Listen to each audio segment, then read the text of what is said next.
ಕಟಕ ರಾಶಿಯವರಿಗೆ ಅಂದುಕೊಂಡಿದ್ದು ಹಾಗೇ ಆಗುತ್ತೆ. ಗಮನಿಸಿ, ಏನು ಅಂದ್ಕೊಂಡಿರ್ತಾರೆ ಈ ವರ್ಷ ಹಾಗೇ ಆಗುತ್ತೆ. ತುಂಬ ಚೆನ್ನಾಗಾಗುತ್ತೆ.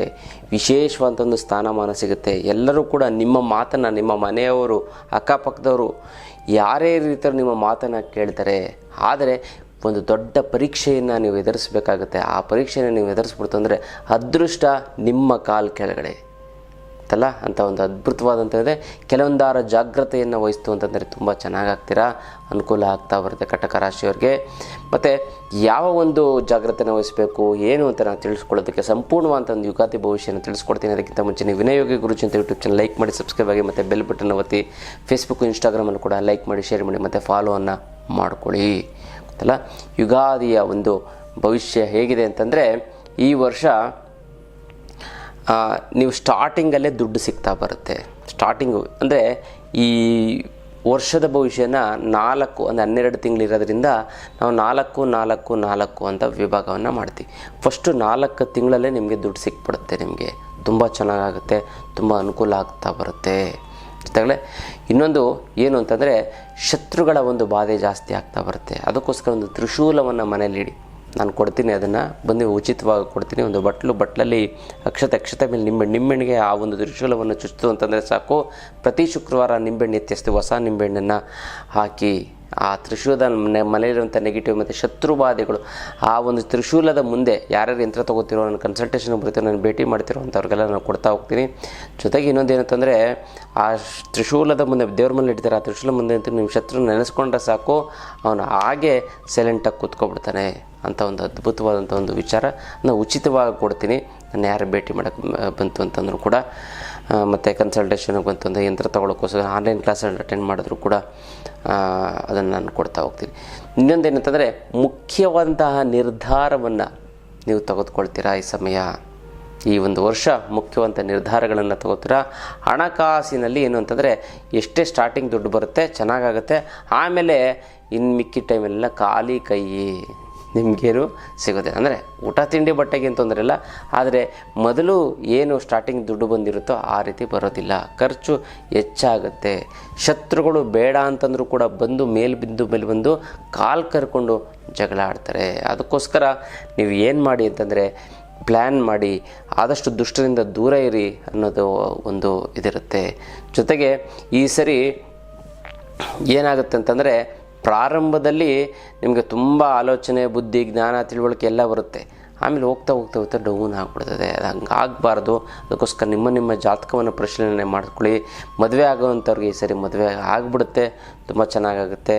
ಜೊತೆಗೆ ನೀವೇನು ಅಂತಂದರೆ ಈ ಸೆಪ್ಟೆಂಬರು ಕಳೆದ ಮೇಲೆ ಈ ಅಕ್ಟೋಬರಲ್ಲಿ ಒಂದು ರಾಂಗ್ ಡಿಸಿಷನ್ ತೊಗೊಳ್ಳೋಂಥ ಒಂದು ಚಾನ್ಸಸ್ ಇರುತ್ತೆ.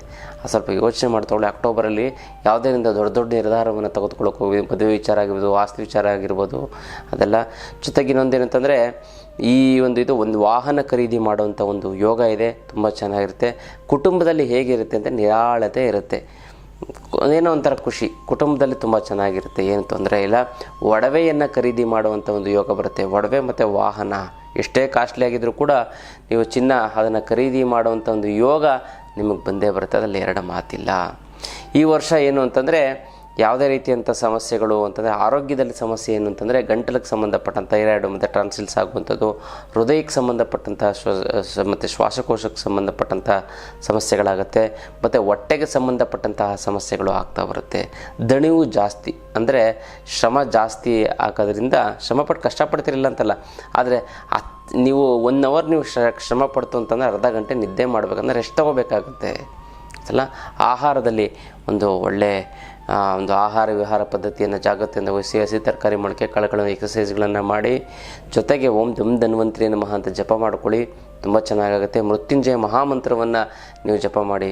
ಓಂ ತ್ರಯಂಬಕಂ ಯಜಾಮಹೇ ಸುಗಂಧಿಂ ಪುಷ್ಟಿವರ್ಧನಂ ಉರ್ವಾರುಕಮೇ ವಿಬಂಧನಾತ್ ಮೃತ್ಯುರ್ಮುಕ್ಷೇ ಮಾಮೃತಾತ್ ಅಂತ.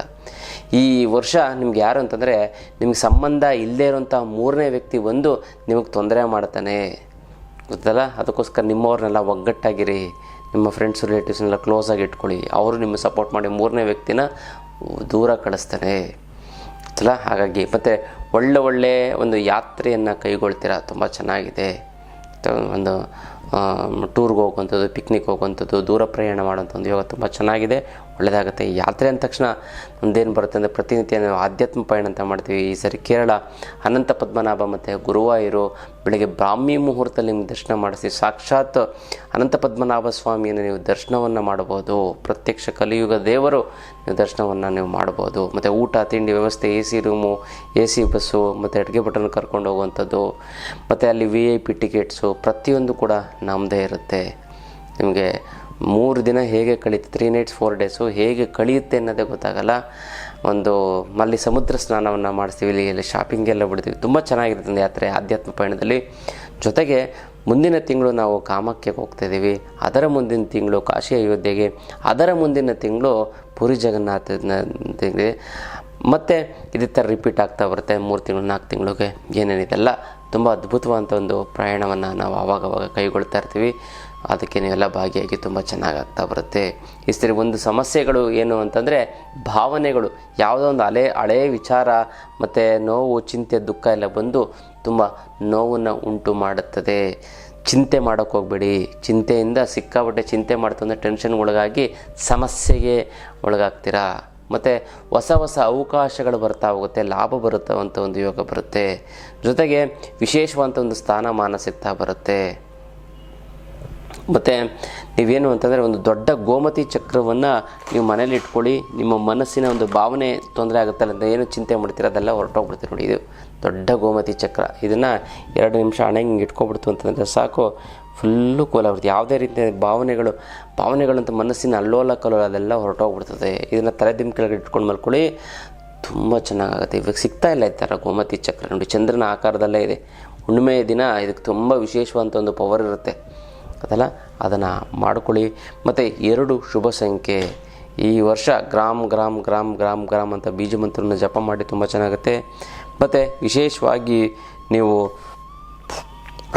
ಕಪ್ಪು ಹಸುವಿಗೆ ಮತ್ತು ಕಪ್ಪು ನಾಯಿಗೆ ನೀವು ಊಟವನ್ನು ಹಾಕಿ ತುಂಬ ಚೆನ್ನಾಗುತ್ತೆ. ಪಶ್ಚಿಮ ದಿಕ್ಕು ಒಳ್ಳೆ ದಿಕ್ಕು. ನಿಮಗೆ 4 ಹೆಜ್ಜೆ ಒಂದು ಪಶ್ಚಿಮ ದಿಕ್ಕಿಗೆ ಇಟ್ಬಿಟ್ಟು ನೀವು ಏನೇ ಕೆಲಸ ಕಾರ್ಯಗಳು ಮಾಡಿದ್ರೂ ಕೂಡ ತುಂಬ ಚೆನ್ನಾಗಾಗುತ್ತೆ. ಮತ್ತು ಇನ್ನೊಂದಂತೆ ನೀಲಿ ಬಣ್ಣ ತುಂಬ ಒಳ್ಳೆಯ ಬಣ್ಣ, ತುಂಬ ಚೆನ್ನಾಗಾಗ್ತಾ ಬರುತ್ತೆ ಗೊತ್ತಲ್ಲ. ವಿಶೇಷವಾಗಿ ನಿಮಗೆ ನಾನು ಹೇಳಿದ್ನಲ್ಲ, ಶತ್ರುಬಾಧೆ ಮತ್ತು 3ನೇ ವ್ಯಕ್ತಿಗಳು ಮತ್ತು ಹಣಕಾಸಿನ ಒಂದು ಅಡಚಣೆ, ಇದಕ್ಕೆಲ್ಲ ನೀವೇನು ಮಾಡಬೇಕು, ಯಂತ್ರ ಮಂತ್ರ ತಂತ್ರವನ್ನು ಕಲ್ತ್ಕೋಬೇಕು. ಜನ ಮತ್ತು ಧನವಶೀಕರಣವನ್ನು ಕಲ್ತ್ಕೋತು ಅಂದರೆ ಯಾರೂ ನಿಮ್ಮನ್ನು ಏನೂ ಮಾಡೋದಕ್ಕಾಗೋದಿಲ್ಲ. ಆ ಆನ್ಲೈನ್ ಕ್ಲಾಸನ್ನು ನಾನು ಮಾಡ್ತಾ ಹೋಗ್ತೀನಿ. ಜನ ಮತ್ತು ಧನವಶೀಕರಣದ್ದು ಅದರಲ್ಲಿ ನೀವು ದುಡ್ಡಿಲ್ಲ ಅಂತಂದ್ರೂ ಕೂಡ ನೀವು ಶ್ರೀಮಂತರು. ದುಡ್ಡು 10 ರೂಪಾಯಿ ಬಂತು 100 ರೂಪಾಯಿ ಹೇಗೆ ಮಾಡೋವಂಥದ್ದು ಅನ್ನೋಂಥ ವಿಚಾರವನ್ನು ತಿಳಿಸ್ಕೊಡ್ತೀನಿ. ಮತ್ತು ಯಾವುದೇ ರೀತಿಯ ಲೈಫ್ ಲಾಂಗು ದುಡ್ಡುಗೋಸ್ಕರ ನೀವು ಶ್ರಮ ಪಡೋದೇ ಇಲ್ಲ, ಬೇರೆದಕ್ಕೋಸ್ಕರ ಶ್ರಮ ಪಡ್ತೀರಿ. ದುಡ್ಡು ಹೆಂಗೋ ನೀವು ಯಾವ ರೀತಿ ಪ್ಲ್ಯಾನ್ ಹಾಕಿದ್ರೂ ಕೂಡ ಸಕ್ಸಸ್ ಆಗಿ ನಿಮ್ಮ ಹತ್ರ ಬರ್ತಾ ಹೋಗುತ್ತೆ ಇಲ್ಲ. ಹಾಗಾಗಿ ಅದನ್ನು ಮಾಡ್ಕೊಳ್ಳಿ, ತುಂಬ ಚೆನ್ನಾಗಾಗುತ್ತೆ, ಒಳ್ಳೆಯದಾಗ್ತಾ ಬರುತ್ತೆ. ಕಪ್ಪು ಕಾಳಿ ಕವಡೆಯನ್ನು ಇಟ್ಟು ಪೂಜೆ ಮಾಡಿ, ತುಂಬ ಚೆನ್ನಾಗಾಗುತ್ತೆ, ಒಳ್ಳೆಯದಾಗ್ತಾ ಬರುತ್ತೆ. ಮತ್ತು ಈ ಕಟಕ ರಾಶಿಯವ್ರಿಗೂ ಏನು ಅಂತಂದರೆ, ನೀವು ಭಗವಂತನ ಒಂದು ಸಂಕಲ್ಪವನ್ನು ಮಾಡ್ಕೊಳ್ಳಿ, ಹಿರಿಯರ ಆಶೀರ್ವಾದವನ್ನು ತೆಗೆದುಕೊಳ್ಳಿ, ಮತ್ತು ಹಿರಿಯರ ಸಲಹೆಯನ್ನು ತಗೊಳ್ಳಿ, ತುಂಬ ಚೆನ್ನಾಗಾಗುತ್ತೆ. ಈ ವರ್ಷ ತುಂಬ ಚೆನ್ನಾಗಿ ಅಂದ್ಕೊಂಡಿದ್ದು ಸಾಧಿಸ್ತೀರಾ. ಸಣ್ಣ ಪುಟ್ಟ ಎಚ್ಚರಿಕೆಯನ್ನು ನೀವು ಇದನ್ನು ಮಾಡಿ. ಲಕ್ಕಿ ಸ್ಟೋನನ್ನು ಹಾಕ್ಕೊಳ್ಳಿ, ಯಾವ ಹರಳು ಅಂತ ನೀವು ಜಾತಕದ ಮೇಲೆ ನೋಡಿ ನಾವು ಇದು ಮಾಡ್ತೀವಿ. ಜೊತೆಗೆ ಈ ವರ್ಷ ಏನಾಗಬೇಕು ಅಂತಂದರೆ ನೀವು ಸಂಕಲ್ಪ ಮಾಡಿದಿರೋ, ನಾನು ಸಂಕಲ್ಪ ಮಾಡ್ತೀನಿ, ನೀವು ನಿಮ್ಮ ಹೆಸರನ್ನ ಕಮೆಂಟ್ ಮಾಡಿ. ಅಮ್ಮ ಮಹಾಲಕ್ಷ್ಮಿ ನಿನ್ನ ಆಶೀರ್ವಾದ ಸದಾ ನನ್ನ ಮೇಲೆ ಇರೋದಕ್ಕೆ ಶತಕೋಟಿ ನಮಸ್ಕಾರ ಅಂತ ಕಮೆಂಟ್ ಮಾಡಿ ಕಳಿಸಿ. ನಾನು ಸಂಕಲ್ಪವನ್ನು ಮಾಡ್ತೀನಿ, ತಂತ್ರವನ್ನು ಮಾಡಿ ಒಂದಕ್ಕೊಂದು ಸೇರಿ ತುಂಬ ಚೆನ್ನಾಗುತ್ತೆ, ಒಳ್ಳೆಯದಾಗ್ತಾ ಬರುತ್ತೆ ಅಂತಲ್ಲ. ಇದು ವಿಶೇಷವಾದಂಥ ಕರ್ಕಟಕ ರಾಶಿಯವರ ಒಂದು ಯುಗಾದಿಯ ಒಂದು ಭವಿಷ್ಯ. ಇನ್ನಷ್ಟು ವಿಚಾರ ತಿಳ್ಕೊಳ್ಳೋಣ ಮುಂದಿನ ಸಂಚಿಕೆಯಲ್ಲಿ. ಅಲ್ಲಿವರೆಗೂ